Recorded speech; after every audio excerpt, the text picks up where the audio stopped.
There's absolutely no hint of what lies beneath this thing, which effectively is it's a version of the ancient Jeep Compass platform. Alfa's engineers have done a stellar job on this thing.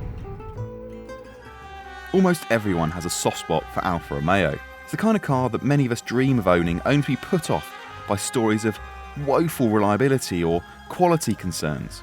Now though, with the might of the Stellantis group behind it, we're talking Peugeot, Citroën, Vauxhall, those kind of brands, Alfa is building cars that we can buy with our heads as well as our hearts.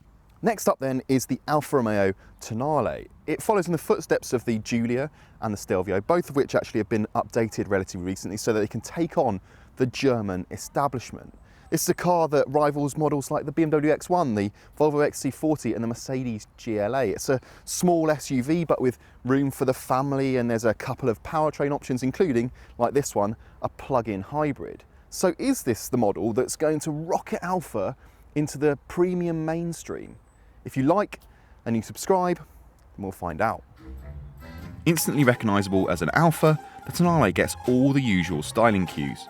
Perhaps not as cohesively designed as the larger Stelvio, those lengthy front and rear overhangs don't do the overall design any favours to our eyes, but if it's Italian flair you desire, then the big shield, off-centre number plate, slim lights and teledial wheels are all present and correct. This Montreal green paint has to be one of the most striking colours on any car at any price as well. And I'm pleasantly surprised by things in here as well. You've got this double bubble binnacle, that's a bit of a mouthful, up here, slick touchscreen system, a row of easy to access shortcut buttons down here, big chunky gear lever and drive mode switch, and there's loads of adjustment in the driving position as well. You should have seen the bloke that delivered this thing to me the other day. He was so tall, it took me about 30 seconds to find my driving position because I was pulling the steering wheel towards me and raking the seat forward. It just took so long, but as I say, because there is so much adjustment. Quality, that's pretty good as well. You wouldn't think that the way these materials kind of mishmash together would work, but it just does. And I love this kind of contrast stitching and this little Italian flag down here. You wouldn't get that in a BMW. They're just too matter of fact. Yes, there are some cheaper bits of trim. This switch for the door mirrors, that feels a bit flimsy, but I mean, how often do you use those? You'll set your mirrors and you just leave them be. Ditto, these air vents, it doesn't feel like they're going to break. They're just a bit brittle, a bit cheap. But of course, all of this is insignificant when you push the start button, mounted to the steering wheel, of course, true emotional Italian soul. Push it and the engine just purrs into life. Plug-in hybrid, isn't it? This PHEV costs around $7.5 more than that standard mild hybrid model across the Tonale's 3 specs, which were announced recently.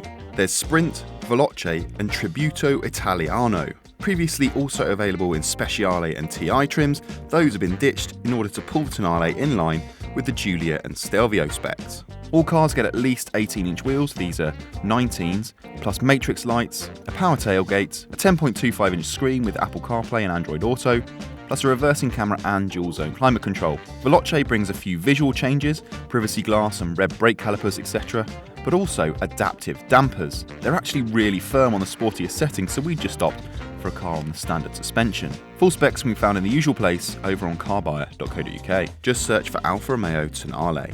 Now, as I mentioned, the plug-in hybrid is more than the mild hybrid petrol, and for that you actually get a slightly smaller petrol engine, but on the flip side you get a bigger battery and an electric motor, which means power is boosted from 158 brake horsepower to 271 brake horsepower, as well as bringing about the ability to travel up to 43 miles on electric power alone.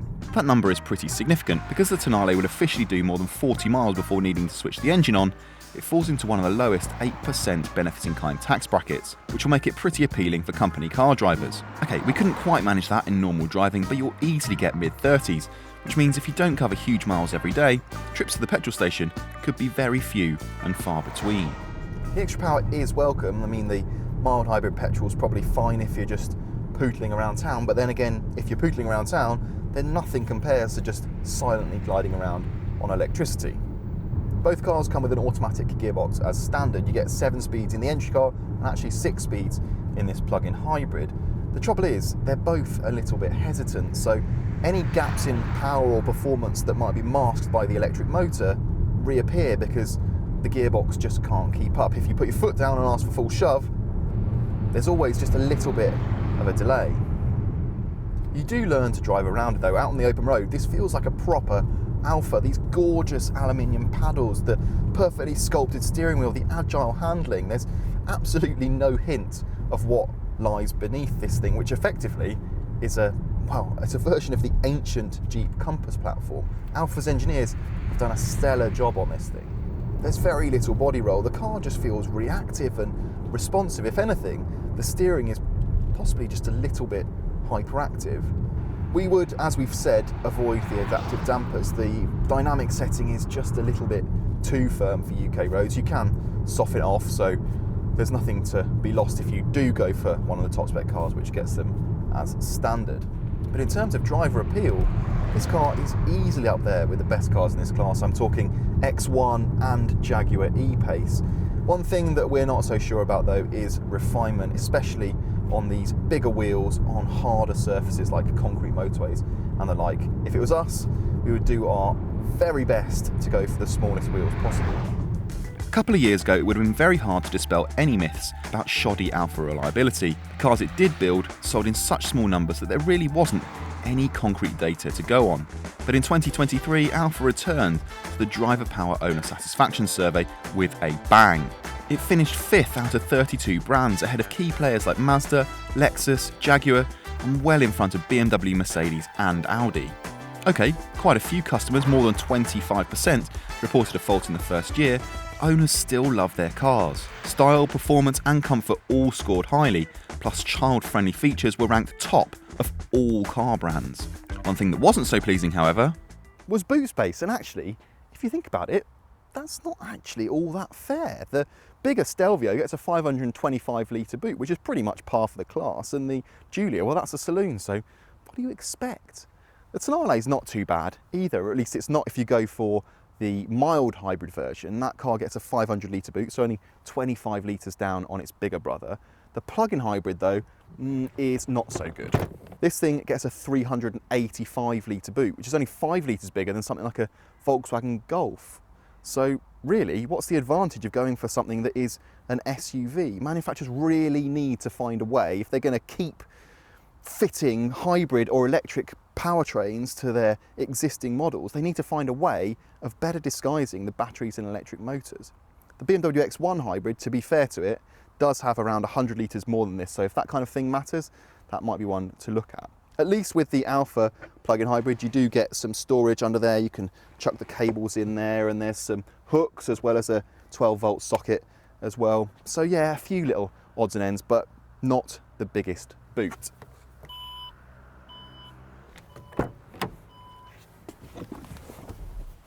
That so-so practicality continues in here. It's dark, you see, so it feels tighter than it actually is. You could fit 2 6-footers like myself pretty comfortably in these outer chairs, and actually there's not too much of a transmission tunnel, which is a surprise given the fact that this car is based on a Jeep where all of the running gear needs to be sent to the rear wheels.